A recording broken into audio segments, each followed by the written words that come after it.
बोला बोला बाबा बैद्यनाथ की।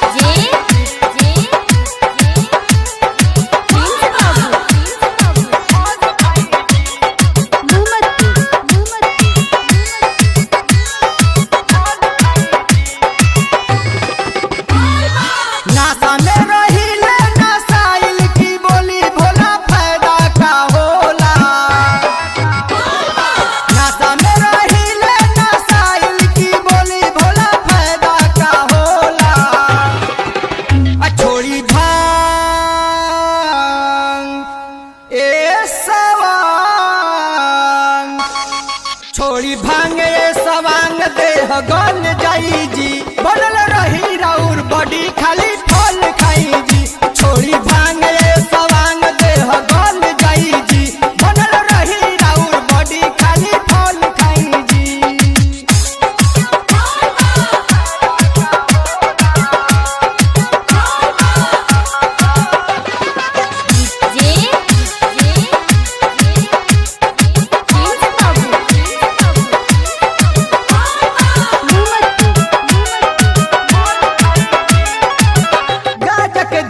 से घर सारा महके चल जाई नैया भोला रउआ से कह के।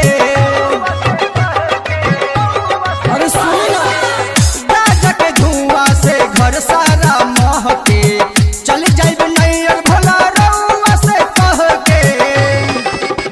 और हमरा ऐसन भेटाई भोलाई कोनो कैदा ना होला।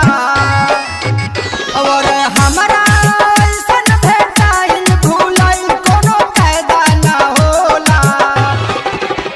छोड़ी भांग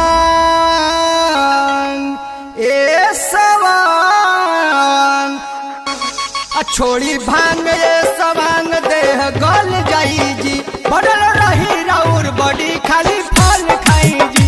छोड़ी भांग सवांग देह गल जाई जी, बनल रही राउर बॉडी खाली फल खाई जी।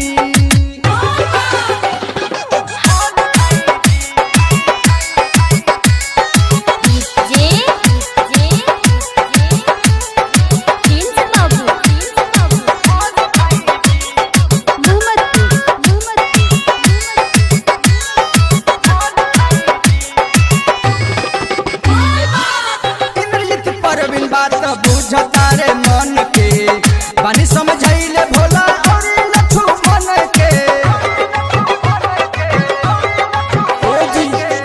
इंद्रजीत परवीन बात बुझता रे मन के बानी समझैले पवन और लट्ठू मन के।